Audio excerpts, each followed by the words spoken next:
Mon petit ami avait prévu de me larguer à la seconde où ma famille aurait fini de payer ses frais de scolarité et lui aurait offert une voiture, alors je lui ai donné exactement ce qu'il voulait, l'indépendance totale.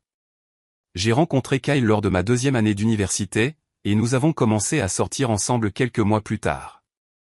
Il était charmant et drôle et m'a dit que j'étais la personne la plus équilibrée qu'il ait jamais rencontrée. Il disait aimer ma stabilité. Il disait que j'étais son rock.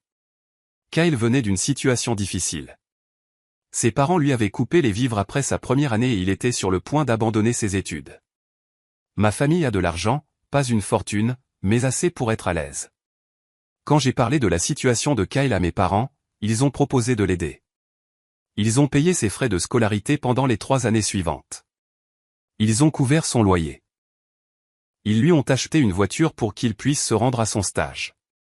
Ils l'ont traité comme s'il faisait déjà partie de la famille. Kyle a toujours dit qu'il était très reconnaissant. Il disait à mes parents qu'il ne saurait jamais comment les rembourser. Il me disait qu'il était le gars le plus chanceux du monde d'avoir trouvé quelqu'un comme moi. Il disait des choses comme « Je ne te mérite pas et je vais passer toute ma vie à me rattraper auprès de toi ».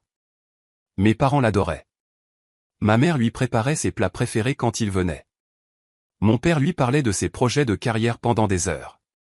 Il voyait en lui un futur gendre. Je pensais voir mon futur mari. Pendant 3 ans, tout a semblé parfait. Kyle réussissait bien à l'école. Il obtenait de bonnes notes. Il a décroché une excellente offre d'emploi pour après l'obtention de son diplôme. Il me tenait la main et me disait que nous allions avoir une vie tellement incroyable ensemble. Il disait qu'une fois qu'il commencerait à travailler, il pourrait enfin prendre soin de moi comme je le méritais. Il disait qu'il avait hâte de rendre tout ce que ma famille lui avait donné. J'ai surpris la conversation 2 mois avant la remise des diplômes. Kyle était dans mon appartement avec ses amis, et j'étais censé être au travail. Je suis rentré plus tôt parce que je ne me sentais pas bien. La porte d'entrée était déverrouillée et je pouvais les entendre parler dans le salon. J'allais entrer quand j'ai entendu mon nom. Je me suis arrêté dans le couloir et j'ai écouté. Kyle disait à ses amis qu'il avait hâte d'en avoir fini avec moi. Il disait que j'étais ennuyeuse. Il disait que je n'avais aucune personnalité. Il disait qu'être avec moi, c'était comme sortir avec un verre d'eau. Ses amis riaient. L'un d'eux lui a demandé pourquoi il était resté avec moi si longtemps. Kyle a dit, « Tu plaisantes ?» Sa famille a payé pour absolument tout. J'ai eu 3 ans de gratuité. Il a dit qu'il n'avait qu'à se montrer reconnaissant et dire les bonnes choses, et il signait des chèques. Il a dit que c'était la chose la plus facile qu'il ait jamais faite. Son ami lui a demandé ce qu'il allait faire après avoir obtenu son diplôme. Kyle a dit qu'il allait rompre avec moi la semaine après avoir commencé son nouveau travail. Il a dit qu'il y avait cette fille à son stage, nommée Tessa, qui était vraiment excitante et amusante. Il a dit qu'il lui parlait depuis des mois et qu'elle était tout ce que je n'étais pas. Il a dit qu'il faisait juste passer le temps avec moi jusqu'à ce qu'il n'ait plus besoin de l'argent de ma famille. Il a dit que la seule partie difficile était de prétendre que j'étais intéressante. Il a dit que parfois, il avait envie de s'endormir quand je parlais. Ils ont tous ri de nouveau. Je suis resté là, dans ce couloir, je ne sais combien de temps. Je n'ai pas pleuré. Je ne l'ai pas confronté. Je suis simplement sorti discrètement de l'appartement et je suis allé chez mes parents. Je leur ai tout raconté. Je leur ai dit exactement ce que Kyle avait dit, mot pour mot. Ma mère s'est mise à pleurer. Mon père n'a rien dit pendant un long moment. Puis il m'a demandé ce que je voulais faire. J'ai dit que je voulais annuler le paiement de son dernier semestre. Les frais de scolarité de Kyle pour son dernier semestre devaient être payés dans 2 semaines. Mon père avait déjà fait le chèque mais ne l'avait pas encore envoyé. Je lui ai demandé de ne pas l'envoyer. Je lui ai aussi demandé d'annuler le chèque pour le loyer de Kyle. Mon père a passé les appels cet après-midi-là. Le lendemain, j'ai envoyé un texto à Kyle pour lui dire que c'était fini entre nous. Je n'ai pas expliqué pourquoi. Je ne lui ai pas donné l'occasion de s'en sortir avec des mensonges. J'ai juste dit que c'était terminé et j'ai bloqué son numéro. Kyle s'est présenté chez mes parents ce soir-là, frappant à la porte. Il paniquait. Il a dit qu'il avait reçu un avis indiquant que ses frais de scolarité n'avaient pas été payés. Il a dit que son propriétaire lui avait dit que le chèque de loyer avait été rejeté. Il voulait savoir ce qui se passait. Il voulait savoir pourquoi j'avais rompu avec lui. Il a dit que quoi qu'il ait fait, il était désolé. Il a dit qu'il m'aimait. Il a dit que j'étais son rock. Mon père a ouvert la porte et a dit à Kyle qu'il savait tout. Il a dit à Kyle qu'il avait entendu ce qu'il avait dit sur moi. Il a dit à Kyle qu'il était la personne la plus ingrate qu'il ait jamais rencontrée. Kyle a essayé de nier. Il a dit que c'était sorti de son contexte. Il a dit que ses amis l'avaient poussé à dire ces choses. Il a dit qu'il ne pensait rien de tout cela. Mon père a dit que peu importait ce qu'il pensait. Il a dit que l'argent avait disparu et que Kyle pouvait se débrouiller pour le reste. Mais 3 semaines plus tard, mon entreprise a appelé. Il avait postulé pour le même programme de cycle supérieur que moi et avait dit au RH que j'avais saboté le financement de ses études par jalousie. Je suis assise dans le bureau de Kiana, essayant de digérer ce qu'elle vient de me dire. Kyle a postulé exactement au même programme de cycle supérieur que moi. Il a dit au RH que j'avais saboté le financement de ses études par jalousie. Mes mains tremblent. Je saisis l'accoudoir du fauteuil pour me stabiliser. Il essaie de détruire ma réputation professionnelle de la même manière qu'il a détruit 3 ans de ma vie. Kiana m'observe attentivement. Elle a un bloc-notes devant elle avec mon nom écrit en haut. Elle me demande ma version des faits. Je prends une profonde inspiration. L'air semble lourd dans mes poumons. J'explique que Kyle et moi sommes sortis ensemble pendant 3 ans pendant que ma famille payait ses frais de scolarité, son loyer et lui achetait une voiture. Ma voix semble plus stable que je ne l'aurais cru. Je lui parle de la conversation que j'ai surprise. Les mots sortent de manière mécanique. Il m'a traité d'ennuyeuse. Il a dit que je n'avais pas de personnalité. Il a dit qu'être avec moi, c'était comme sortir avec un verre d'eau. Je lui dis qu'il ne faisait qu'utiliser l'argent de ma famille, qu'il prévoyait de me larguer la semaine après avoir commencé son nouveau travail. Kiana note tout. Son stylo se déplace rapidement sur le papier. Je sors mon téléphone avec des doigts tremblants. Je lui montre la chronologie, les dates exactes où mon père a arrêté le paiement des frais de scolarité et le chèque de loyer après que je leur ai dit ce que Kyle avait dit.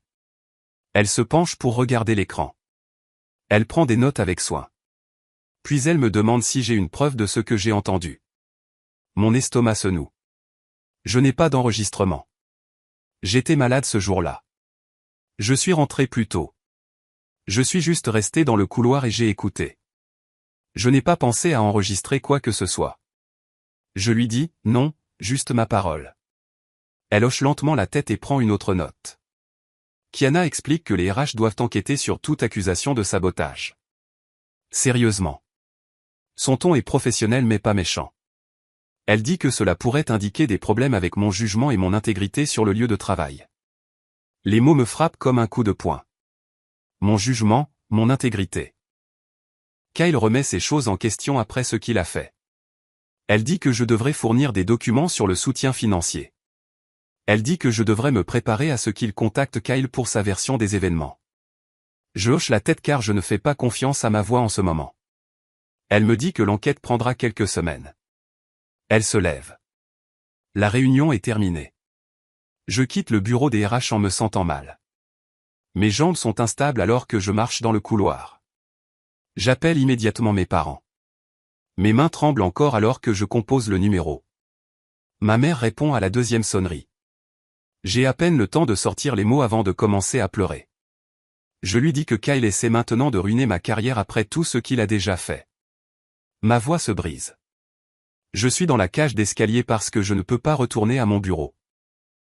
Ma mère pose des questions, mais je n'arrive pas à me concentrer. Mon père prend le téléphone. Sa voix est glaciale de colère. C'est un ton que j'entends rarement de sa part.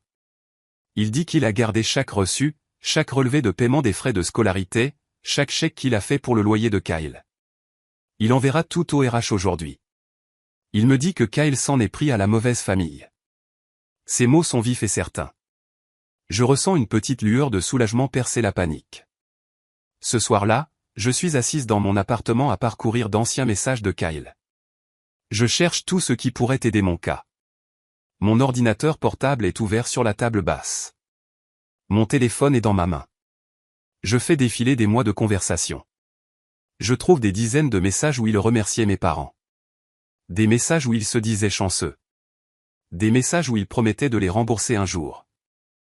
Je fais une capture d'écran de chacun d'eux. Mon pouce se déplace mécaniquement sur l'écran. Chaque message ressemble à une preuve de ses mensonges. Je crée un dossier et je les enregistre tous. Il me faut 2 heures pour tout passer en revue. Quand j'ai fini, mes yeux me brûlent d'avoir fixé l'écran. Martina passe à mon bureau le lendemain matin. Elle me demande si ça va parce que j'ai l'air terrible. C'est probablement le cas. Je n'ai pas beaucoup dormi. Je lui raconte ce qui se passe. Son visage passe de l'inquiétude à la colère en quelques secondes. Elle propose immédiatement d'aider de toutes les manières possibles.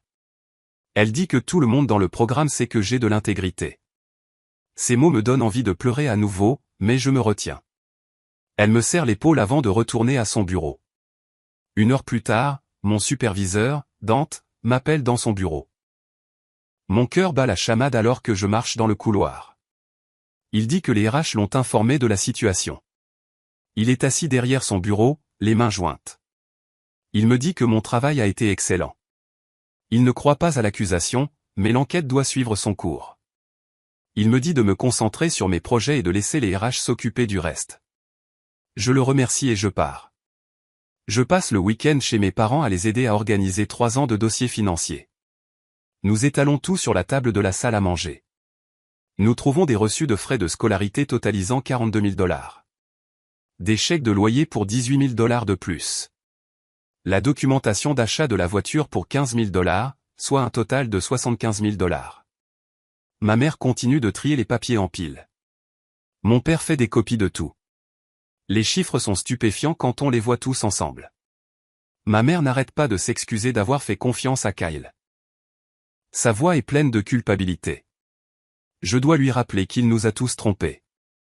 C'est ce en quoi il était bon. Elle dit qu'elle se sent stupide de l'avoir traité comme un membre de la famille alors qu'il ne faisait que nous utiliser depuis le début. Mon père pose sa main sur la sienne. Nous travaillons en silence pendant un moment. Le seul bruit est le bruissement des papiers et le fonctionnement de la photocopieuse. Le lundi matin, j'imprime tout. Les reçus de frais de scolarité vont dans un dossier. Les chèques de loyer vont dans un autre. Les documents d'achat de la voiture ont leur propre section. J'organise tout par date pour que la chronologie soit claire. Chaque page montre exactement quand mon père a envoyé de l'argent et combien. J'écris une lettre de motivation expliquant ce qui s'est passé. Je la garde simple et factuelle. Je ne parle pas de mes sentiments ou de la douleur que j'ai ressentie. Je déclare simplement que Kyle et moi sommes sortis ensemble pendant 3 ans pendant que ma famille lui apportait un soutien financier. J'explique que je l'ai entendu dire à des amis qu'il m'utilisait pour l'argent et qu'il prévoyait de rompre avec moi après l'obtention de son diplôme.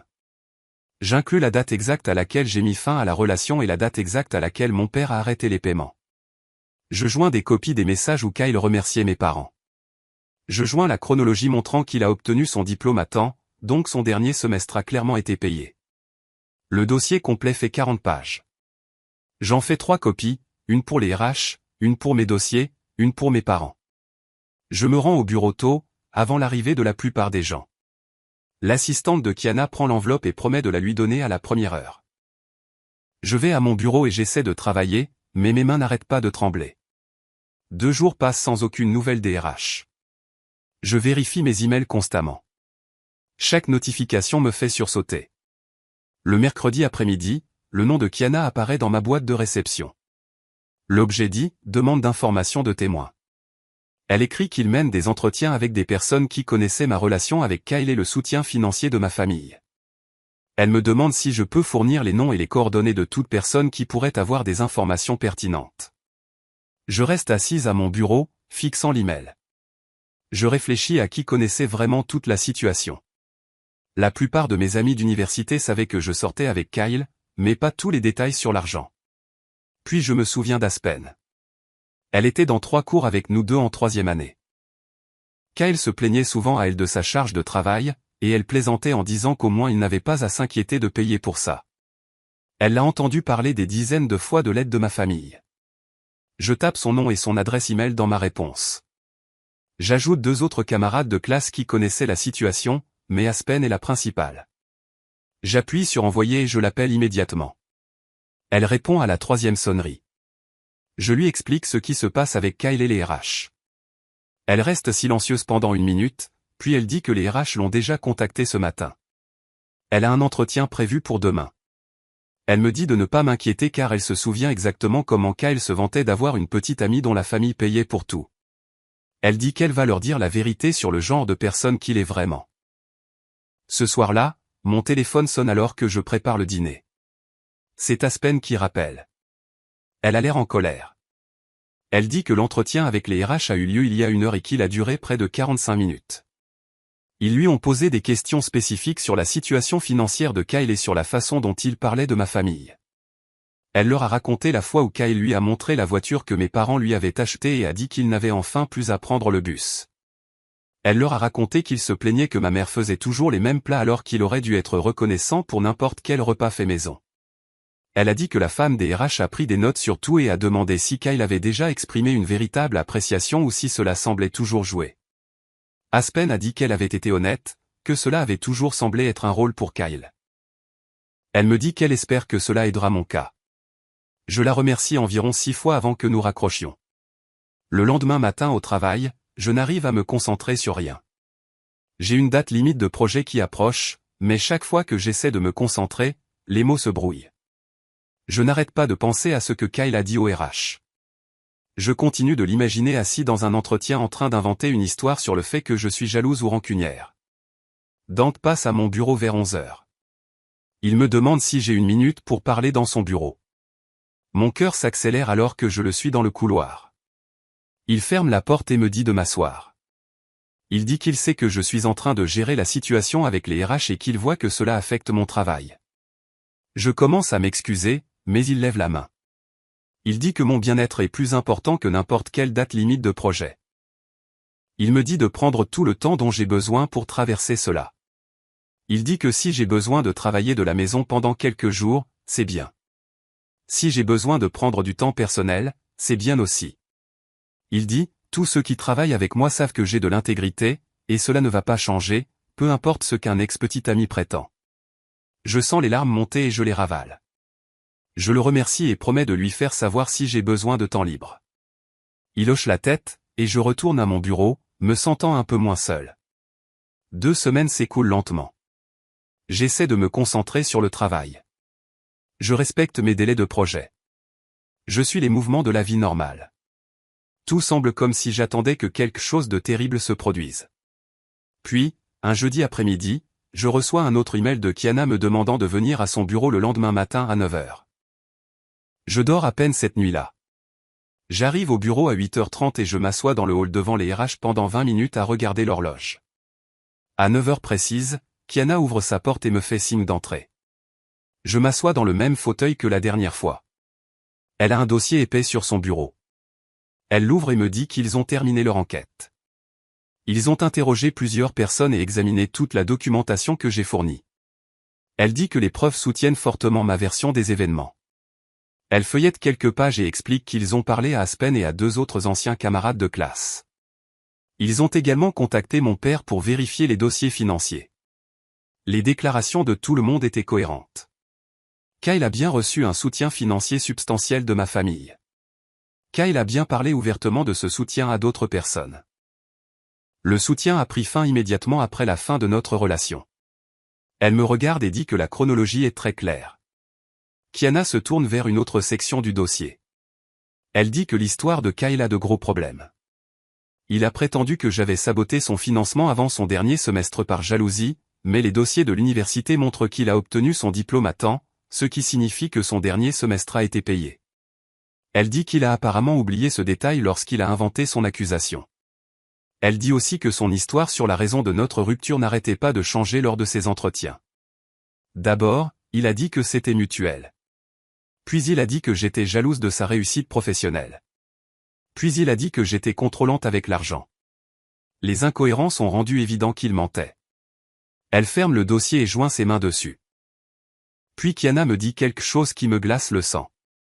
Kyle a mentionné mon père comme référence sur sa candidature sans demander la permission. Les RH ont appelé mon père dans le cadre de leur vérification de référence standard. Elle dit que mon père a été très clair sur le genre de personne qu'est Kyle et pourquoi il a cessé de lui apporter son soutien.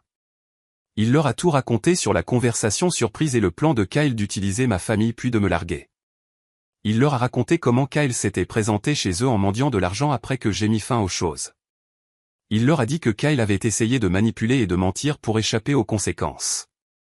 Elle dit que la déclaration de mon père a été l'une des preuves les plus accablantes de toute l'enquête. Kiana se penche en avant et sa voix devient plus sérieuse. Elle dit qu'ils vont rejeter la candidature de Kyle au programme de cycle supérieur. Le rejet est basé sur deux choses. Premièrement, la malhonnêteté dans le processus d'embauche pour avoir listé une référence non autorisée et fourni de fausses informations sur son passé. Deuxièmement, avoir porté de fausses accusations contre une employée actuelle, ce qui viole la politique de l'entreprise. Elle dit qu'elle est désolée que j'ai dû passer par cette enquête. Elle sait que c'était stressant, mais elle dit que la documentation que j'ai fournie a rendu leur décision très claire. Elle me dit que rien de cette enquête n'ira dans mon dossier d'employé puisque l'accusation a été prouvée complètement fausse. Elle dit, en ce qui concerne l'entreprise, cette affaire est close et mon dossier est vierge. Je sors du bureau de Kiana en ayant l'impression de pouvoir respirer pour la première fois depuis des semaines. Le poids qui pesait sur ma poitrine depuis cette première réunion se lève enfin. Mais sous le soulagement, il y a de la colère. Kyle a failli détruire ma carrière. Il a failli ruiner ma réputation dans une entreprise où j'ai travaillé dur et fait du bon travail. Il a essayé de me punir pour avoir coupé sa gratuité en me faisant passer pour une saboteuse jalouse. Le fait qu'il soit passé si près de réussir me met en fureur. Je retourne à mon bureau et je reste assise là une minute à tout digérer. Mon téléphone vibre avec un texto de ma mère me demandant si j'ai des nouvelles. Je l'appelle au lieu de répondre par texto. Je lui dis que c'est fini. Je lui dis que les RH ont rejeté la candidature de Kyle et m'ont innocenté de toutes les accusations. Elle se met à pleurer au téléphone. Des larmes de joie cette fois. Elle dit qu'elle est tellement soulagée. Elle dit qu'elle s'est tellement inquiétée de ce que cela ferait à ma carrière. Mon père prend le téléphone et demande si les RH m'ont parlé de l'appel de référence. Je dis oui. Il dit que c'est bien parce qu'il voulait qu'ils sachent exactement à qui ils avaient affaire. Sa voix est toujours dure de colère même si nous avons gagné. Il dit que Kyle méritait tout ce qu'il a eu et plus encore. Ce soir-là, Martina m'envoie un texto pour me demander si je veux dîner pour fêter ça. Je dis oui immédiatement parce que j'ai besoin de parler à quelqu'un qui n'est pas de ma famille de tout ce qui vient de se passer. Nous nous retrouvons dans ce restaurant italien près de mon appartement et elle peut voir tout de suite que je suis tendu. Elle nous commande du vin avant même que je m'assoie et dit que j'ai l'air d'en avoir besoin. Je commence à lui raconter toute l'histoire depuis le début. Comment j'ai rencontré Kyle en deuxième année, à quel point il semblait charmant, comment ma famille a payé ses frais de scolarité pendant 3 ans, plus le loyer, plus lui a acheté une voiture. Elle hoche la tête, mais ses yeux s'écarquillent de plus en plus. Je lui raconte comment je suis rentré tôt et l'ai entendu dans mon appartement avec ses amis. Je lui dis exactement ce qu'il a dit sur le fait que j'étais ennuyeuse, que je n'avais pas de personnalité, que sortir avec moi c'était comme sortir avec un verre d'eau. Le visage de Martina passe de choqué à en colère. Je lui dis comment il a dit qu'il faisait juste passer le temps jusqu'à ce qu'il n'ait plus besoin de l'argent de ma famille. Comment il avait une autre fille en vue.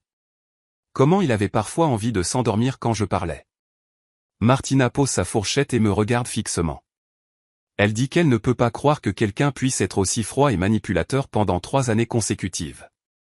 Elle dit, la plupart des gens ne peuvent même pas faire semblant d'être gentils pendant 3 jours, encore moins 3 ans. Je lui parle de la coupure de son financement et de notre rupture. De son arrivée chez mes parents en panique, de sa candidature à mon programme de cycle supérieur et de son accusation de sabotage. La bouche de Martina s'ouvre littéralement à ce moment-là. Elle dit, c'est un niveau de folie supérieur. Elle me demande si je vais bien, et je réalise que oui, je vais bien. L'enquête des RH m'a innocenté. La candidature de Kyle a été rejetée. Mon dossier est vierge. Je lui dis que je me sens en colère, mais aussi soulagé. Elle lève son verre et dit, Kyle s'en est pris à la mauvaise personne. J'appelle mes parents quand je rentre du dîner. Ma mère répond et je peux entendre le soulagement dans sa voix quand je lui dis que tout est officiellement terminé. Elle dit qu'elle s'est inquiétée à mort pendant des semaines. Mon père prend le téléphone et sa voix est toujours dure. Il dit qu'il est content que les RH aient pris la bonne décision, mais il n'est pas satisfait. Il veut s'assurer que Kyle ne pourra pas faire ça à quelqu'un d'autre. Il demande s'il y a une action en justice que nous devrions envisager. Je lui dis, je ne sais pas, je dis, je vais me renseigner. Il dit, bien, parce que les gens comme Kyle doivent faire face à de vraies conséquences. Ma mère dit qu'elle veut juste que toute cette histoire soit terminée. Elle dit qu'elle veut que je puisse passer à autre chose. Mon père dit que passer à autre chose c'est bien, mais laisser Kyle s'en tirer avec tout ça, ce n'est pas la justice. Je leur promets que je vais chercher quelles options nous avons. Après avoir raccroché, je m'assois sur mon canapé, fatigué. Une partie de moi veut juste oublier que Kyle existe, mais une autre partie de moi sait que mon père a raison. Kyle a essayé de détruire ma carrière parce que j'ai arrêté de lui donner de l'argent gratuit. Ça ne peut pas passer comme ça. Je passe le samedi matin sur mon ordinateur portable à faire des recherches sur le droit de la diffamation. Je découvre que ce que Kyle a fait pourrait en fait être qualifié de diffamation puisqu'il a fait de fausses déclarations pour nuire à ma réputation professionnelle. Les articles que je lis disent qu'il faut prouver que les déclarations étaient fausses, qu'elles ont causé des dommages et que la personne savait qu'elle mentait. J'ai tout ça. L'enquête des RH a prouvé que ces accusations étaient fausses. Le stress et l'inquiétude d'une possible perte de mon emploi comptent comme des dommages, et Kyle savait définitivement qu'il mentait. J'envoie un texto à mon père pour lui dire ce que j'ai trouvé. Il répond immédiatement avec le nom et le numéro d'une avocate qu'il connaît grâce à ses contacts professionnels. Il dit qu'elle s'occupe de droit du travail et de cas de diffamation. Il l'a déjà appelée ce matin et elle s'attend à avoir de mes nouvelles. Je fixe mon téléphone pendant 1 minute. Cela semble devenir sérieux et réel, mais Kyle l'a rendu sérieux quand il a essayé de ruiner ma carrière. J'appelle le numéro de l'avocate. Elle décroche à la 2e sonnerie et dit que mon père lui a déjà raconté l'histoire de base. Elle me demande si je peux venir à son bureau lundi matin pour discuter du cas en détail. Je dis oui, et elle me donne l'adresse. Lundi matin, je suis assise dans le bureau de l'avocate, la regardant examiner la chronologie que j'ai préparée. Son nom est imprimé sur une plaque sur son bureau. Elle doit avoir la quarantaine avec des yeux perçants qui ne manquent rien. Elle lit tout. Le résumé de l'enquête des RH, la documentation fournie par mes parents, la chronologie des événements. Elle lève enfin les yeux et dit « Nous avons un dossier solide de diffamation. Kyle a fait de fausses déclarations à un tiers, mon employeur, dans l'intention de nuire à ma réputation professionnelle. Ces déclarations ont été prouvées fausses par une enquête. J'ai subi du stress et un préjudice professionnel potentiel en conséquence. » Elle dit que n'importe quel tribunal verrait cela clairement, mais son expression change. Elle se penche en arrière dans son fauteuil et me demande quel résultat je veux vraiment. Elle dit, poursuivre cette affaire coûtera de l'argent et de l'énergie émotionnelle. Cela pourrait prendre des mois, voire plus d'1 an. Elle me demande si je veux une compensation financière ou si je veux juste m'assurer que Kyle subisse des conséquences. Je reste assise là à réfléchir à ce qu'elle demande. Est-ce que je veux passer l'année prochaine de ma vie en déposition et en audience?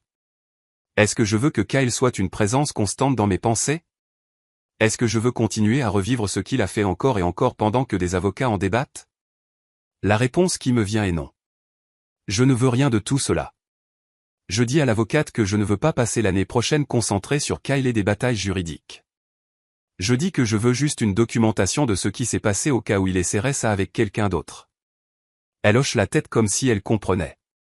Elle dit que beaucoup de ses clients ressentent la même chose. Elle suggère de rédiger une lettre de mise en demeure formelle au lieu d'intenter un procès. La lettre détaillerait les fausses accusations de Kyle et menacerait d'une action en justice s'il me contacte, moi, ma famille ou mon employeur à nouveau. Cela créerait un dossier officiel sans nécessiter des mois de litige. Elle dit que si Kyle essaie quelque chose de similaire à l'avenir, cette documentation serait une preuve précieuse d'un schéma de comportement. Je demande combien cela coûterait. Elle me donne un prix raisonnable. Elle dit qu'elle peut avoir la lettre rédigée et envoyée dans la semaine. Je lui dis de le faire. Elle demande l'adresse actuelle de Kyle et je réalise que je ne l'ai pas. Elle dit que ce n'est pas un problème. Elle a des ressources pour le localiser. Je quitte son bureau en sentant que j'ai fait le bon choix. Je ne laisse pas Kyle s'en tirer facilement, mais je ne le laisse pas non plus contrôler ma vie. L'avocate m'appelle le lundi suivant. Elle dit que la lettre de mise en demeure est prête et qu'elle a trouvé l'adresse de Kyle grâce à un service de recherche de personnes. Elle l'envoie en recommandé avec accusé de réception pour que nous ayons la preuve qu'il l'a reçue.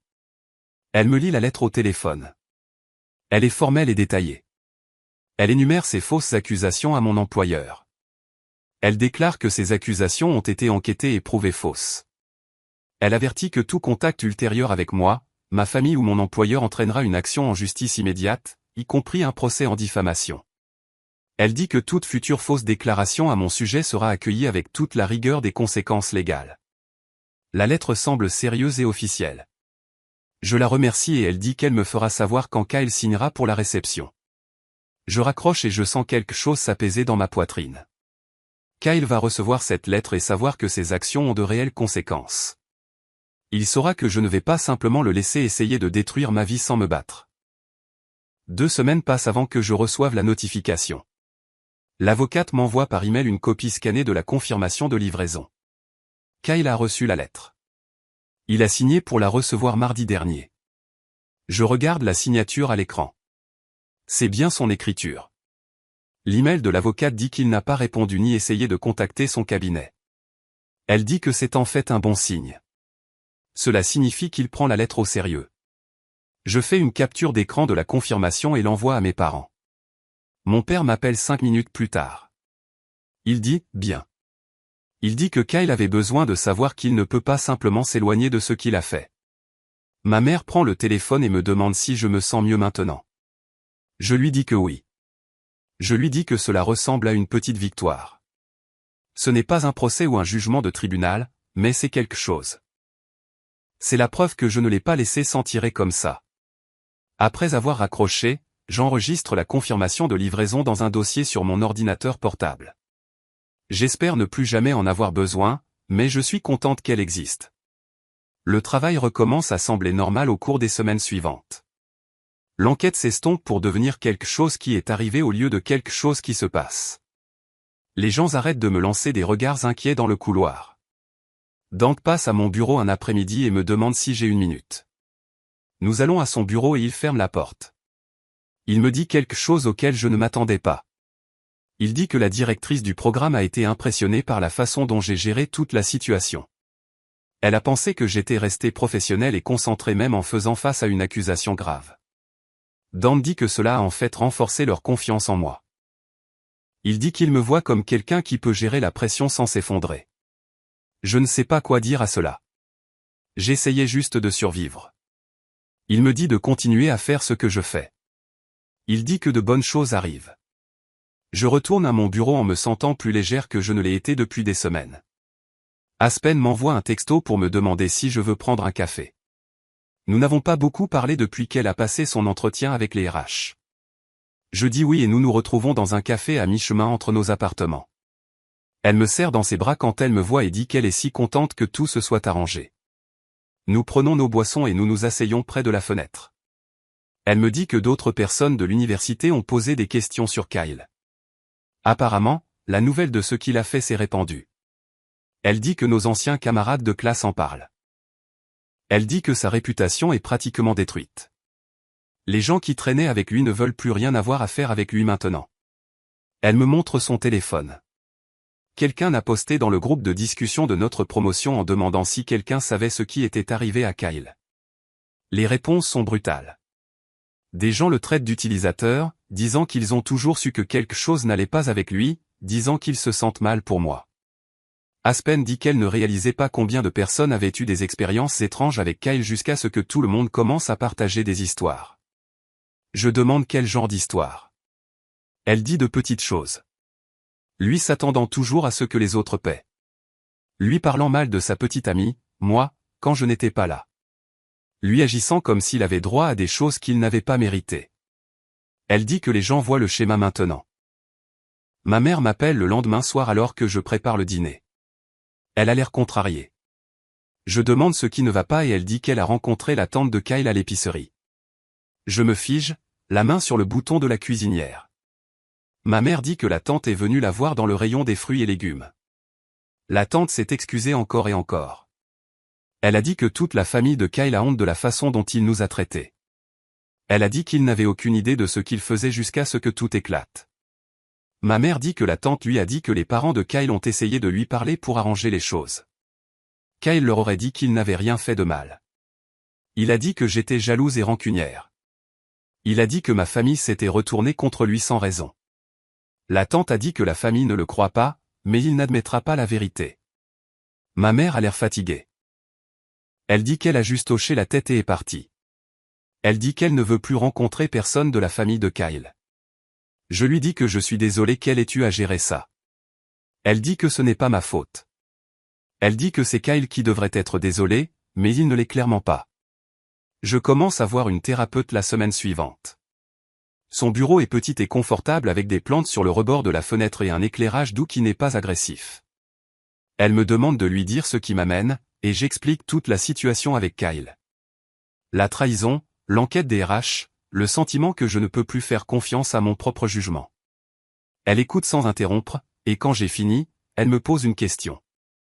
Elle me demande ce que je pense que le comportement de Kyle dit de moi. Je lui dis que cela dit que je suis stupide, que je suis crédule, que je ne sais pas lire les gens. Elle secoue la tête et dit que ce sont des histoires que je me raconte. Elle dit que les actions de Kyle disent tout sur son caractère et rien sur ma valeur. Elle dit que les manipulateurs réussissent parce qu'ils sont doués pour la tromperie, pas parce que leurs cibles sont imparfaites. Je veux la croire, mais c'est difficile. Nous programmons des séances hebdomadaires et je m'engage à travailler sur ce problème correctement au lieu de simplement le refouler. 3 mois passent et le travail devient ma priorité. L'enquête est officiellement close et classée. Les gens arrêtent de me demander si je vais bien. Dante passe à mon bureau un après-midi de fin de printemps et me demande si j'ai le temps de parler. Nous allons à son bureau et il ferme la porte derrière nous. Il me dit qu'il y a une opportunité de promotion au sein du programme, un poste de direction qui implique plus de responsabilités et une meilleure rémunération. Il dit qu'il m'a proposé pour ce poste. Je suis surprise et je demande pourquoi. Il explique que la directrice du programme a remarqué comment j'ai géré l'enquête. Elle a été impressionnée par mon professionnalisme et mon sang-froid sous pression. Il dit qu'ils apprécient la résilience et l'intégrité et que j'ai démontré les deux. Il me dit que le processus de candidature implique des entretiens avec la haute direction, mais il pense que je suis une candidate solide.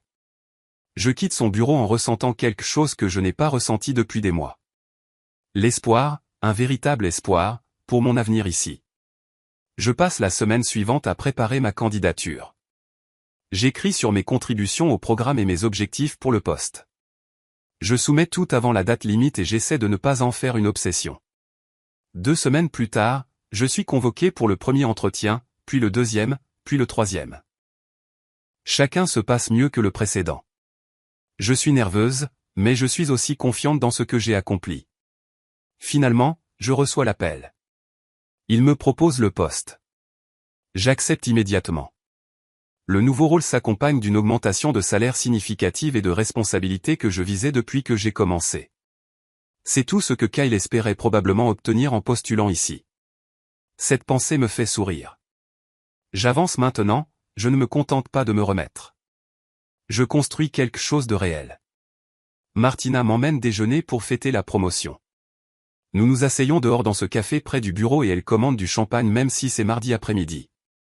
Elle lève son verre et dit, les manigances de Kyle se sont retournées contre lui de la manière la plus parfaite possible. Elle dit, l'enquête a en fait fait remarquer à la direction à quel point je suis précieuse. Nous rions toutes les deux et je lui dis que je suis juste reconnaissante que la vérité soit sortie avant qu'il ne puisse faire de dégâts durables. Elle dit que je devrais arrêter d'être si humble et assumer mon succès. Elle a raison. Cette promotion n'est pas à propos de Kyle. C'est à propos du travail que j'ai fait et de la personne que je suis. Je me permets d'être fier pour la première fois depuis longtemps. Mes parents m'invitent à dîner quelques semaines plus tard. Je me rends chez eux un samedi soir et ma mère a préparé mon plat préféré. Nous mangeons et parlons du travail et de la vie et tout semble à nouveau normal. Puis mon père pose sa fourchette et dit qu'il a quelque chose à me dire. Il explique qu'il a pensé à l'argent qu'ils auraient dépensé pour le dernier semestre de Kyle. Le paiement des frais de scolarité qu'ils ont arrêté. Il dit que cela le dérangeait que l'argent soit juste là alors qu'il pourrait aider quelqu'un qui le mérite vraiment. Alors, il l'a donné à un fonds de bourse d'études. Pas n'importe quelle bourse, un fonds spécifiquement pour les étudiants issus de situations familiales difficiles qui démontrent une véritable gratitude et un vrai caractère. Ma mère sourit et je sens les larmes monter à mes yeux. C'est parfait. Ma mère se lève et revient avec un dossier contenant tous les détails de la bourse. Elle me montre les conditions de candidature et les critères de sélection. Il l'appelle la bourse de l'intégrité. Les étudiants doivent rédiger des essais sur la manière de surmonter les défis et de montrer leur appréciation pour l'aide qu'ils ont reçue. Ils doivent fournir des références de personnes qui peuvent parler de leur caractère. La bourse couvrira les frais de scolarité et de subsistance pour les étudiants qui prouvent qu'ils comprennent la valeur du soutien. Ma mère dit que cela semble être le moyen idéal de transformer quelque chose d'horrible en quelque chose de bon. Je suis entièrement d'accord. 3 étudiants recevront un soutien cette année. 3 personnes qui en ont vraiment besoin et qui l'apprécieront. Au cours des semaines suivantes, j'aide mes parents à mettre en place le processus de candidature. Nous créons le site web, rédigeons les directives et établissons le comité d'examen. Il est apaisant de se concentrer sur l'aide aux étudiants méritants au lieu de ressasser ce que Kyle a fait. Ma mère interroge les membres potentiels du comité et mon père s'occupe de la mise en place financière. J'écris l'énoncé de mission sur la reconnaissance du caractère et de la gratitude. Travailler ensemble sur ce projet nous rapproche. Nous prenons la douleur causée par Kyle et la transformons en une opportunité pour les autres. Chaque fois que je pense à ces futurs boursiers, je me sens plus légère. Ils obtiendront le soutien que Kyle tenait pour acquis. Au travail, on m'assigne le mentorat d'une nouvelle recrue dans le programme de cycle supérieur. Elle s'appelle Sarah, et elle me rappelle moi-même il y a 3 ans. Enthousiaste et optimiste et peut-être un peu naïf quant aux intentions des gens. Nous nous retrouvons pour un café le premier jour et je lui explique la structure et les attentes du programme. Elle pose de bonnes questions, prend des notes et semble vraiment excitée d'être ici. Je me fais une note mentale de l'aider à développer un bon jugement sur les gens. Pas de manière cynique, mais de manière réaliste. Je veux lui apprendre à faire confiance à son instinct et à prêter attention aux actions plutôt qu'aux mots. Je veux l'aider à éviter les erreurs que j'ai commises avec Kyle. Elle n'a pas besoin de connaître toute l'histoire, mais elle peut bénéficier des leçons que j'ai apprises. Aspen m'envoie un texto tard un soir avec une capture d'écran des réseaux sociaux. Elle montre une publication de quelqu'un avec qui nous étions à l'université. La publication concerne Kyle et Tessa. Apparemment, leur relation a duré exactement 6 semaines avant qu'elle ne le largue. La chronologie correspond parfaitement. Il a dû commencer à sortir avec elle juste après notre rupture. Aspen ajoute 3 émojis qui rient et dit que son plan de secours a échoué de manière spectaculaire. Je regarde la capture d'écran pendant un long moment. Je ressens un moment de satisfaction en sachant que même son alternative soigneusement planifiée n'a pas fonctionné.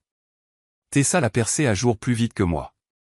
Peut-être qu'il a montré son vrai visage plus tôt avec elle. Peut-être qu'elle était simplement plus intelligente. Quoi qu'il en soit, je suis contente qu'elle se soit éloignée de lui rapidement. Lors de ma séance de thérapie suivante, j'aborde la capture d'écran. Je dis à la thérapeute que je me suis sentie satisfaite en la voyant, puis je me suis sentie coupable de me sentir satisfaite. Elle me demande pourquoi je me sens coupable. J'explique qu'il semble mesquin de prendre plaisir à l'échec de la relation de Kyle. Elle me rappelle qu'il est normal de vouloir la justice après que quelqu'un vous a blessé. Elle dit, se sentir vengé ne fait pas de moi une mauvaise personne. Puis elle déplace la conversation vers quelque chose de plus difficile. Elle me questionne sur ma colère envers moi-même pour ne pas avoir vu la manipulation de Kyle plus tôt. J'admets que je me sens encore stupide parfois. Je me demande encore comment j'ai pu manquer tous les signes. Elle se penche en avant et dit quelque chose qui me frappe durement. Elle dit, les escrocs réussissent parce qu'ils sont bons en tromperie, pas parce que leurs victimes sont stupides. Elle dit, Kyle a passé 3 ans à perfectionner sa performance, et je n'avais aucune raison de douter de lui jusqu'à ce que j'entende la vérité. Elle dit, je dois arrêter de me blâmer pour ses choix. J'y travaille. Certains jours sont plus faciles que d'autres. Je télécharge une application de rencontre quelques semaines plus tard et je parcours les profils sans trop de pression. Je match avec un gars nommé Eric qui travaille dans le marketing et nous échangeons des messages pendant un certain temps avant de nous retrouver pour un café. Il est gentil et facile à parler, mais je garde la conversation légère et je ne partage pas trop de ma vie personnelle. Nous sortons 3 fois de plus au cours du mois suivant et il ne pousse jamais pour plus que ce que je suis prête à donner. Lors de notre 4e rendez-vous, il mentionne vouloir me présenter à ses amis et je réalise que je ne suis pas prête pour ce niveau d'engagement. Je lui dis que j'ai besoin de prendre les choses plus lentement et il dit qu'il comprend, mais je peux voir la déception sur son visage. Nous arrêtons de nous envoyer des messages après ça et je me sens bien avec ça. Je vais à quelques autres rendez-vous avec différentes personnes au cours des 2 mois suivants. Et chaque fois, je fais attention aux petites choses, comment ils traitent les serveurs dans les restaurants, s'ils me demandent comment s'est passée ma journée ou s'ils ne parlent que d'eux-mêmes, s'ils respectent mes limites quand je dis que je veux rentrer chez moi. J'apprends à faire confiance à mon instinct quand quelque chose ne me semble pas juste au lieu de trouver des excuses pour un mauvais comportement.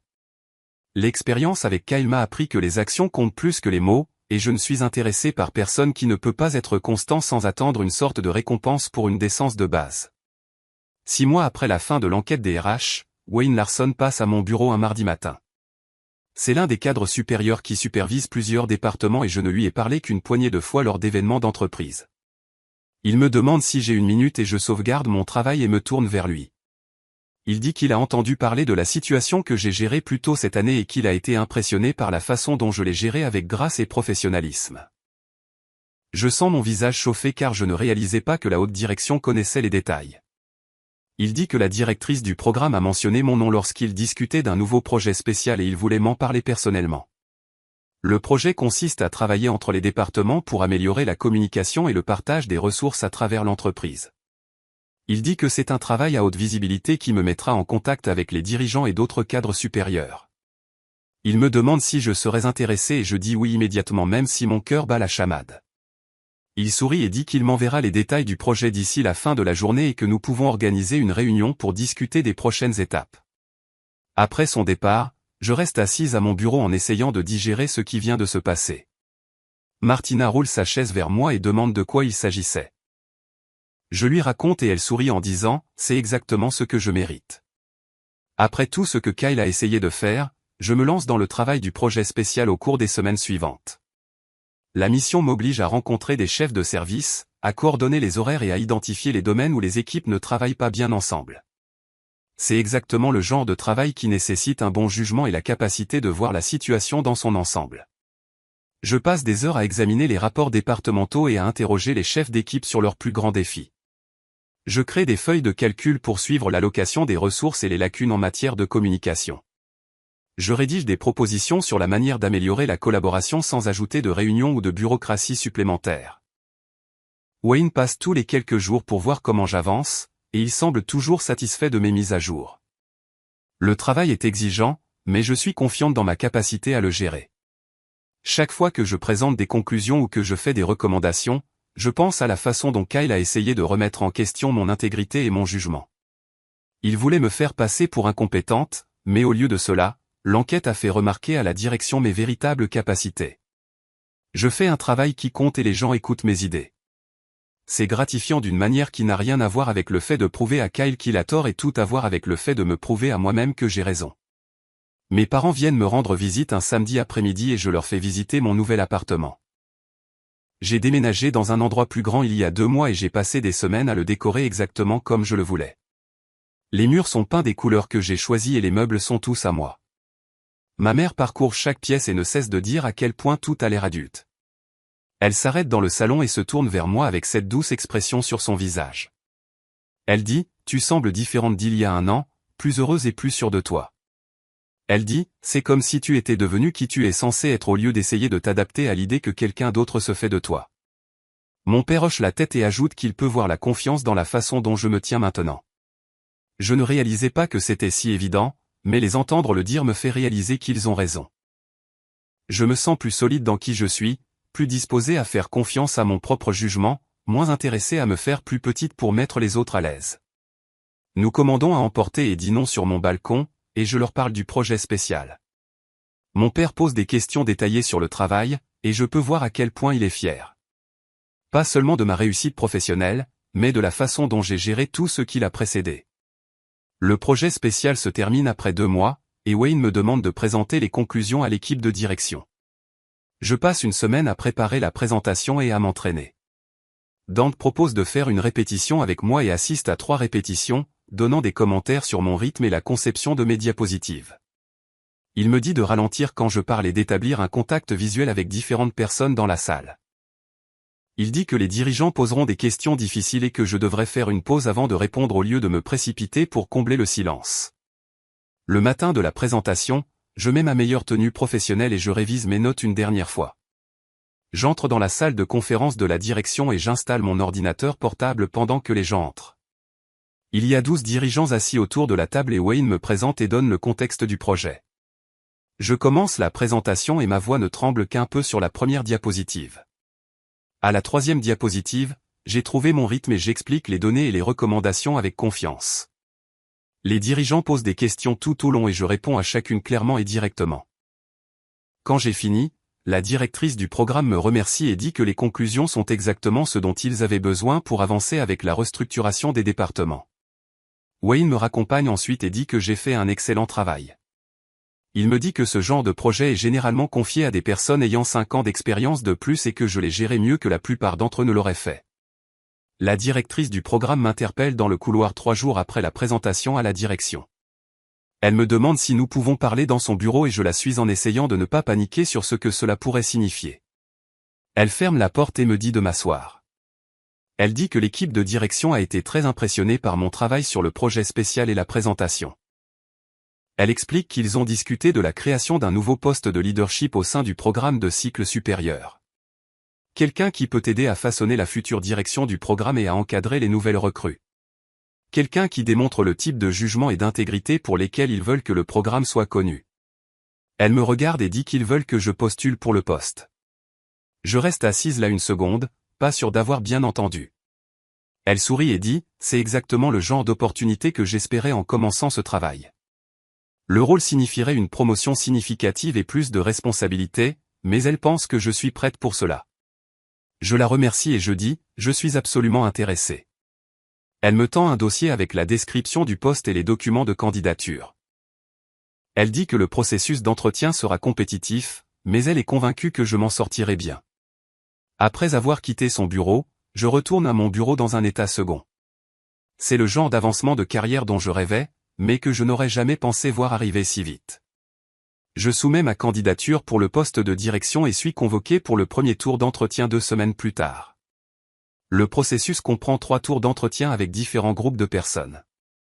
Le premier tour est avec Wayne et 2 autres cadres supérieurs qui me posent des questions sur ma vision du programme et sur la manière dont j'aborderai le mentorat.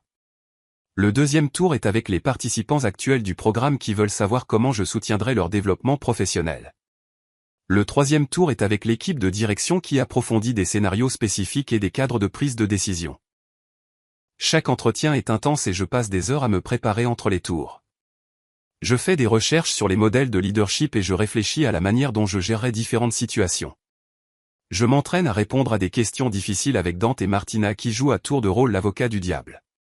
L'ensemble du processus dure 3 semaines et à la fin, je suis épuisé, mais je suis satisfaite de ma performance. Je sais que j'ai donné mes meilleures réponses et que je leur ai montré qui je suis vraiment.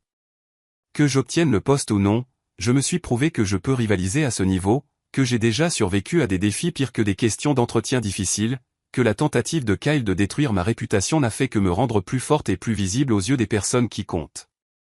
2 semaines après le dernier entretien, je reçois un appel de la directrice du programme. Elle me demande si je peux venir à son bureau et je marche dans le couloir avec l'estomac noué. Elle sourit quand j'entre et me dit de fermer la porte. Elle dit que la décision a été unanime et qu'ils veulent me proposer le poste de direction.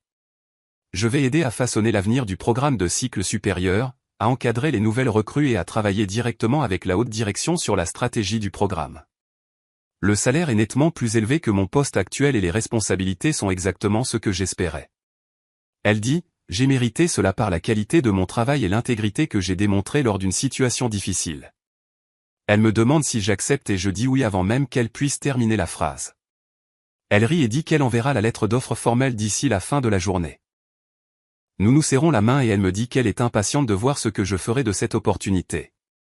Je retourne à mon bureau en ayant l'impression de flotter. C'est un véritable succès professionnel que j'ai gagné grâce à mes propres capacités et à mon travail acharné. C'est bien mieux que tout ce que Kyle aurait pu me donner, même si nous étions restés ensemble. J'appelle mes parents dès que je suis de retour à mon bureau, et mon père répond à la première sonnerie. Je lui dis que j'ai obtenu le poste de direction, et il reste silencieux une seconde avant de dire qu'il est si fier de moi. Il dit, tu as transformé une situation terrible en un succès professionnel, et cela demande une vraie force et un vrai caractère. Ma mère prend le téléphone, et je peux entendre qu'elle pleure. Elle dit, c'est tellement mieux que tout ce que Kyle aurait pu te donner, mieux que ses promesses vides et sa fausse gratitude. Elle dit, tu as fait ça par ton propre mérite, et personne ne pourra jamais te l'enlever. Nous avons parlé pendant 20 minutes du nouveau rôle et de ce que cela signifie pour mon avenir. Mon père dit que Kyle pensait pouvoir utiliser la générosité de ma famille comme un tremplin, mais tout ce qu'il a fait, c'est montrer à tout le monde son vrai caractère. Pendant ce temps, j'ai continué à travailler dur et à être honnête, et maintenant c'est moi qui progresse. Ma mère dit qu'elle aimerait que Kyle puisse voir ce moment et réaliser ce qu'il a perdu. Je lui dis que je me fiche de ce que Kyle pense maintenant. Ce succès est le mien, et il n'a rien à voir avec lui. Martina m'emmène prendre un verre après le travail pour fêter la promotion. Nous allons dans un bar près du bureau et elle commande du champagne même si je dis que c'est trop cher. Elle lève son verre et dit qu'elle n'est pas du tout surprise que j'ai eu le poste. Elle dit que j'ai toujours eu le talent et l'intégrité et que les manigances de Kyle ont juste forcé la direction à le remarquer plus tôt. Nous parlons du nouveau rôle et de ce qu'il impliquera. Et elle me demande si je suis nerveuse à propos de la responsabilité accrue. Je lui dis que je suis plus excitée que nerveuse parce que je sens enfin que je suis là où je suis censée être. Elle dit que j'ai l'air plus légère qu'il y a 6 mois, moins accablée par ce que Kyle a fait et plus concentrée sur ce qui vient après. Je réalise qu'elle a raison. Je pense encore à la trahison parfois, mais ça ne me définit plus. C'est juste quelque chose qui est arrivé sur le chemin de là où je suis maintenant. Quelque chose qui m'a appris à me faire confiance et à prêter attention aux actions des gens. Quelque chose qui m'a rendue plus forte, même si ça a fait un mal de chien à l'époque. Martina commande une autre tournée et nous passons le reste de la soirée à parler de nos projets, de nos rêves et de tout ce que nous voulons accomplir dans nos carrières. La première chose que je fais après avoir fêté avec Martina, c'est de m'asseoir à mon bureau et d'écrire une note de remerciement à Kiana. Je la garde professionnelle mais sincère car elle a tout géré équitablement alors qu'elle aurait pu simplement croire les mensonges de Kyle et me rendre la vie misérable. J'écris à quel point j'apprécie son enquête approfondie et son engagement à protéger les employés contre les fausses accusations. Je la dépose à son bureau le lendemain matin et elle n'est pas là, alors je la laisse sur son bureau. 2 jours plus tard, je reçois un email en retour de sa part qui me fait un peu pleurer à mon bureau. Elle dit que mon cas lui a rappelé pourquoi elle fait ce travail. Elle dit que trop de gens s'en sortent en portant de fausses accusations et en détruisant la réputation de bons employés. Elle dit qu'elle est heureuse d'avoir pu aider à protéger quelqu'un qui méritait vraiment d'être protégé. J'imprime l'email et le garde dans le tiroir de mon bureau car parfois j'ai besoin de me rappeler que tout le monde n'est pas comme Kyle. Le premier lot de lettres de remerciement des boursiers arrive chez mes parents 3 semaines après l'annonce des prix. Ma mère m'appelle immédiatement et me demande si je peux venir les lire ensemble. Je passe après le travail et nous nous asseyons à la table de la cuisine avec toutes les lettres étalées devant nous. Il y a 3 étudiants cette année et chacun a écrit plusieurs pages sur ce que la bourse signifie pour eux. La première étudiante est une fille nommée Maria qui étudie l'ingénierie et travaille à 2 emplois à temps partiel pour subvenir à ses besoins. Elle écrit que la bourse lui permettra de réduire ses heures de travail pour se concentrer sur ses cours les plus difficiles. Elle dit qu'elle est si reconnaissante que quelqu'un croit en son potentiel et veuille l'aider à réussir. Le deuxième étudiant est un garçon nommé James qui a perdu ses parents dans un accident de voiture et est élevé par sa grand-mère. Il écrit qu'il allait devoir abandonner ses études car sa grand-mère ne peut pas payer les frais de scolarité avec sa pension fixe. Il dit que la bourse a sauvé sa carrière universitaire et il promet de travailler dur et de nous rendre fiers. La troisième étudiante est une fille nommée Smith qui est arrivée dans le pays en tant que réfugiée à l'âge de 12 ans. Elle écrit que l'éducation est tout pour sa famille et à quel point ils sont reconnaissants pour cette opportunité. Elle dit qu'elle veut devenir enseignante pour aider d'autres étudiants réfugiés à réussir. Ma mère pleure quand nous finissons de lire toutes les lettres. Ces étudiants sont sincèrement reconnaissants, travaillent dur et sont honnêtes sur leur situation. Ils sont tout ce que Kyle prétendait être mais n'a jamais été. Ma mère dit que c'est à ça que devrait ressembler la générosité. Des gens qui ont vraiment besoin d'aide et l'apprécient au lieu de gens qui manipulent et utilisent les autres. Je l'aide à écrire des lettres de réponse à chaque étudiant pour leur souhaiter bonne chance et leur dire que nous sommes fiers de soutenir leur éducation. Je rencontre Ryder Curtis complètement par hasard dans un café près du campus 2 semaines plus tard. J'attends ma commande quand j'entends quelqu'un dire mon nom. Je me retourne et il est là, l'air mal à l'aise et coupable. C'était l'un des amis de Kyle qui était là ce jour-là dans mon appartement quand j'ai tout entendu. Il me demande si nous pouvons parler 1 minute et je dis presque non, mais quelque chose me fait rester. Nous nous asseyons à une table dans le coin et il commence immédiatement à s'excuser. Il dit qu'il voulait me contacter depuis des mois mais ne savait pas comment. Il dit qu'il se sent très mal de ne pas avoir parlé quand Kyle me dénigrait ce jour-là. Il dit qu'il aurait dû dire à Kyle de se taire ou au moins me défendre d'une manière ou d'une autre. Il dit qu'il ne réalisait pas la gravité de la situation ou que Kyle utilisait réellement ma famille pour de l'argent. Il pensait que Kyle se plaignait juste de sa petite amie comme le font parfois les gars. Je l'écoute parler et je peux dire qu'il se sent vraiment mal, mais je ne m'en soucie plus vraiment. Je dis à Ryder que j'apprécie les excuses, mais que je ne suis pas intéressé à revenir sur tout ce qui s'est passé. Je lui dis que je suis concentré sur mon avenir maintenant et que Kyle est complètement hors de propos dans ma vie. Je lui dis que ce que Kyle a fait dit tout sur le caractère de Kyle et rien sur le mien. Ryder hoche la tête et dit qu'il comprend. Il dit que Kyle a brûlé beaucoup de ponts après que tout a éclaté et que la plupart de leur groupe d'amis ne lui parlent plus. Il dit que les gens ont réalisé que Kyle était prêt à utiliser n'importe qui pour tout ce qu'il pouvait obtenir. Je dis à Ryder que j'espère qu'il a appris quelque chose en observant le comportement de Kyle, puis je prends mon café et je pars. Je n'ai pas besoin de ses excuses ni de sa culpabilité. J'ai juste besoin de continuer à avancer. Mon nouveau rôle de direction s'accompagne de responsabilités qui m'importent vraiment. L'un des premiers projets sur lesquels je travaille est le développement de meilleurs processus de sélection pour les candidats au programme de cycle supérieur. Nous nous asseyons dans une salle de conférence pendant 3 jours à examiner le système de candidature actuel et à identifier les points faibles. Je suggère que nous mettions en place des vérifications de référence de caractère qui vont au-delà des simples recommandations professionnelles. Je veux que nous recherchions des schémas d'intégrité et de gratitude sincères au lieu de simples diplômes et résultats de tests. Je veux que nous attrapions les gens comme Kyle avant qu'ils n'entrent et ne nuisent à la culture du programme. Dante adore l'idée et la directrice du programme aussi. Nous créons une nouvelle section dans la candidature où les candidats doivent fournir des références de personnes qu'ils ont aidées ou avec qui ils ont travaillé dans des situations difficiles. Nous ajoutons des questions d'entretien sur les fois où ils ont été confrontés à des dilemmes éthiques. Nous développons un système de notation qui pèse le caractère aussi lourdement que les qualifications. Il faut des semaines pour construire tout le système, mais quand nous avons terminé, j'ai l'impression que nous avons réellement créé quelque chose qui protégera les futurs employés de ce que j'ai vécu. 3 mois après la mise en place du nouveau processus de sélection, Dante passe à mon bureau avec un air satisfait. Il me dit que mes suggestions les ont déjà aidés à identifier et à rejeter 2 candidats aux antécédents préoccupants. Le premier candidat avait des diplômes brillants, mais 3 de ses références de caractère ont donné des réponses vagues et semblaient mal à l'aise de parler de lui. Quand les RH ont creusé, ils ont trouvé des plaintes d'anciens collègues à son sujet, l'accusant de s'attribuer le mérite du travail des autres. La deuxième candidate a passé le premier tour mais a lamentablement échoué à l'entretien d'éthique.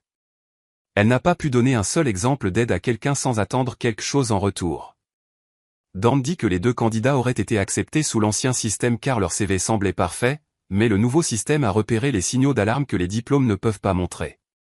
Je me sens bien de savoir que j'aide à protéger la culture du programme et à empêcher d'autres personnes d'être blessées par des manipulateurs. Dante dit que la directrice du programme veut présenter notre nouveau système de sélection à la conférence nationale l'année prochaine comme modèle pour d'autres entreprises. Il me demande si je veux faire partie de l'équipe de présentation et je dis oui immédiatement. Mes séances de thérapie se sont si bien passées que ma thérapeute dit que nous pouvons commencer à les espacer. Au lieu de chaque semaine, nous allons nous voir toutes les 2 semaines et éventuellement une fois par mois. Elle dit, j'ai fait des progrès dans le traitement de la trahison et dans la reconstruction de ma confiance en moi et en les autres. Elle dit, je suis arrivée en colère, blessée et confuse sur la façon dont j'avais manqué les signes avec Kyle. Maintenant, je comprends que les manipulateurs sont bons pour cacher leurs véritables intentions, et cela ne veut pas dire que je suis stupide ou naïve. Elle dit, j'ai fait le travail pour séparer les actions de Kyle de ma propre valeur. Sa trahison concernait ses défauts de caractère, pas le fait que je sois ennuyeuse, sans intérêt ou indigne. Elle dit, je suis prête à commencer à appliquer ce que j'ai appris à ma vie quotidienne sans avoir besoin de bilans hebdomadaires. Je suis fière des progrès, mais aussi un peu nerveuse d'avoir moins de soutien. Elle me rappelle que je peux toujours programmer des séances supplémentaires si j'en ai besoin, et que l'espacement des rendez-vous est un signe de santé, pas d'abandon. Je rencontre quelqu'un de nouveau lors d'une conférence de travail dans une autre ville 2 mois plus tard. La conférence porte sur le développement du leadership dans les programmes de cycle supérieur d'entreprise, et je suis là pour représenter le nouveau processus de sélection de mon entreprise. Je suis assise dans une session en petit groupe sur le mentorat quand le gars à côté de moi fait une blague à voix basse sur la diapositive trop compliquée du présentateur. Je ris avant de pouvoir m'arrêter et il sourit. Il s'appelle Noah et il travaille pour une entreprise de technologie dans un autre État. Nous finissons par nous asseoir ensemble pour le reste de la session, puis nous prenons un café après.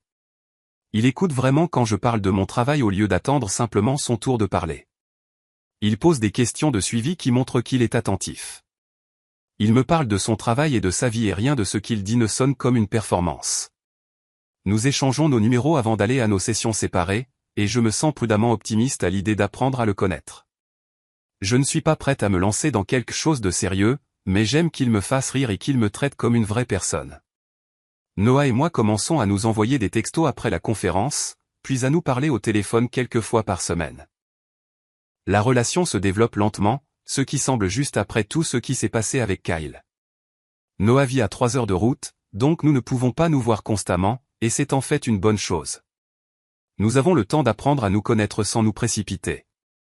Il est respectueux de mes limites et n'insiste pas quand je dis que je veux prendre les choses lentement. Quand je lui parle enfin de Kyle et de ce qui s'est passé, il écoute sans jugement. Il n'essaie pas de réparer les choses ou de me dire ce que j'aurais dû faire différemment. Il dit simplement que cela semble vraiment difficile et qu'il est content que je m'en sois sorti quand je l'ai fait. Nous avons notre premier vrai rendez-vous 2 mois après la conférence quand il vient dans ma ville pour le week-end. Nous allons dîner, au musée et nous nous promenons dans le centre-ville en parlant de tout. Il n'essaie pas de m'embrasser à la fin de la soirée, ce que j'apprécie. Il m'envoie un texto quand il rentre chez lui en disant qu'il a passé un excellent moment et qu'il veut me revoir bientôt. Je réalise que je suis avec quelqu'un qui m'apprécie pour qui je suis vraiment au lieu de ce que je peux lui donner. J'invite Noah à rencontrer mes parents 4 mois après le début de notre relation. Je suis nerveuse parce que mes parents adoraient Kyle et je ne veux pas qu'ils comparent ou évoquent le passé, mais mon père me prend à part avant l'arrivée de Noah et me dit qu'ils ne mentionneront pas Kyle à moins que je ne veuille en parler. Noah arrive avec des fleurs pour ma mère et une bouteille de vin pour le dîner. Il est poli et sincère et n'essaie pas trop de les impressionner. Il demande à mon père des nouvelles de son travail et écoute les histoires de ma mère sur leurs récentes vacances. Après le départ de Noah, mon père me dit qu'il voit la différence dans la façon dont cette personne me traite. Il dit, avec Kyle, tu semblais toujours essayer de prouver que tu étais assez intéressante ou assez digne. Avec Noah, tu sembles détendue et heureuse d'être simplement toi-même. Ma mère est d'accord et dit qu'elle peut voir que Noah apprécie vraiment ma compagnie au lieu de la tolérer. Ils disent tous les deux qu'ils l'aiment bien et veulent que je l'amène plus souvent. Je me sens soulagée et reconnaissante qu'ils puissent voir ce que je vois en lui. Une année passe et je suis assise dans mon nouveau bureau à examiner les rapports trimestriels du programme de développement du leadership. L'enquête des RH semble être quelque chose qui est arrivé à une autre personne dans une autre vie. Je pense encore à Kyle parfois quand je forme de nouvelles recrues ou que j'examine des candidatures, mais surtout je me sens reconnaissante. Reconnaissante que la vérité soit sortie avant que je ne gaspille plus d'années. Reconnaissante d'avoir appris à quoi ressemble la vraie manipulation. Reconnaissante d'être entourée de gens qui m'apprécient pour qui je suis vraiment au lieu de ce que je peux fournir. Ma relation avec Noah est stable et confortable d'une manière que ma relation avec Kyle n'a jamais été. Nous avons célébré notre premier anniversaire le mois dernier avec un week-end en amoureux, et personne n'a eu à prouver quoi que ce soit ou à jouer la gratitude. Mes parents l'aiment bien et, plus important encore, ils voient à quel point je suis détendu avec lui.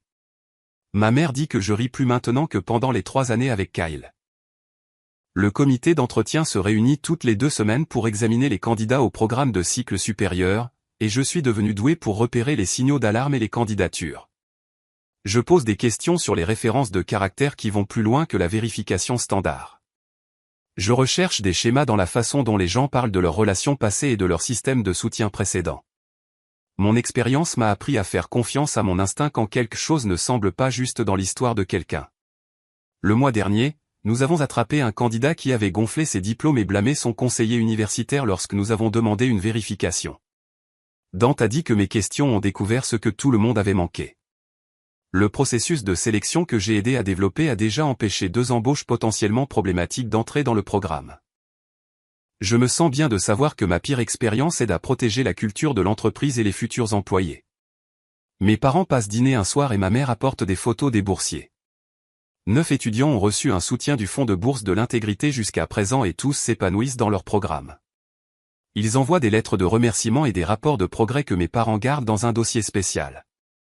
Ma mère me montre une lettre d'une étudiante qui dit que la bourse l'a sauvée de l'abandon et qu'elle est maintenant en passe d'obtenir son diplôme avec mention. Elle me dit que c'est la meilleure chose qui soit ressortie de tout ce qui s'est passé avec Kyle. Transformer quelque chose d'horrible en quelque chose qui aide des étudiants méritants ressemble au bon type de justice. Mon père dit qu'il prévoit d'élargir le fonds l'année prochaine.